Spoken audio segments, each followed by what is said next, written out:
দোয়া কুনুত পারেন না বলে যারা ভয়েতে বেতের নামাজই পড়েন না, তারা শুনেন তিনটা কাজ আপনার জন্য রয়েছে।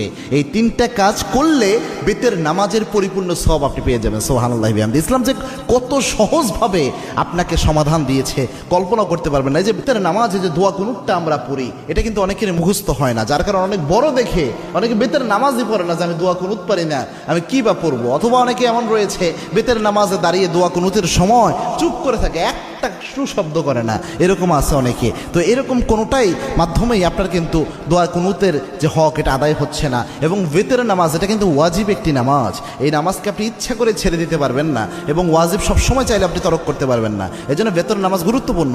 এবং কি আল্লাহর হাবিব সাল্লাল্লাহু আলাইহি ওয়াসাল্লাম বলতেন, ইন্নাল্লাহা বিতরুন ইউহিব্বুল বিতরা, আল্লাহ রাব্বুল আলামিন নিজে বেজরকে আল্লাহ রাব্বুল আলামিন নিজে ভালোবাসেন। সুবহানাল্লাহ। এবং আল্লাহর হাবিব সাল্লাল্লাহু আলাইহি ওয়াসাল্লাম সফর অবস্থায়ও প্রায় সময় চেষ্টা করতেন বেতের নামাজ যেন ছুটে না যায়। আল্লাহু আকবার। এই জন্য বেতের নামাজ মা বোন যারা রয়েছেন, বিশেষ করে আমার যুবক বাবা ভাইয়েরা যারা রয়েছেন এবং আমার বাবাজিরা যারা রয়েছেন, বেতের নামাজে আপনি দোয়া কুনুত পারছেন না, আপনি কি করবেন?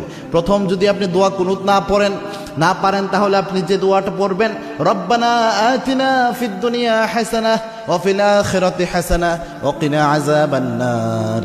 এই যে আয়াতের একটা অংশ, একটা দোয়া আল্লাহ রাব্বুল আলামিন দিয়েছেন, এই দোয়াটা আপনি প্রথম পড়ার চেষ্টা করবেন। বেতের যে সময়টা এই দোয়া পড়বেন, রব্বানা আতিনা ফিদ দুনিয়া হাসানাহ ওয়া ফিল আখিরাতি হাসানাহ ওয়া কিনা আযাবান নার। এটা পারলেন না ধরেন আপনি, তখন আপনি কি পড়বেন? আল্লাহুম্মা গফিরলি, আল্লাহুম্মা গফিরলি, আল্লাহুম্মা গফিরলি। এটা বারবার আপনি পড়তে থাকবেন, তাহলেও দেখবেন ইনশাআল্লাহ বেতরের হক আদায় হবে। 3 নাম্বার হচ্ছে আপনি পড়বেন আস্তাগফিরুল্লাহ, আস্তাগফিরুল্লাহ, আস্তাগফিরুল্লাহ। তিনটার যে কোনো একটা যদি আপনি পড়েন, আশা করা যায় ইনশাআল্লাহ বেতরের হক সাময়িকভাবে আদায় হবে। তবে এটা এই সময় পর্যন্ত, যতদিন পর্যন্ত আপনার মুখস্থ না হয়।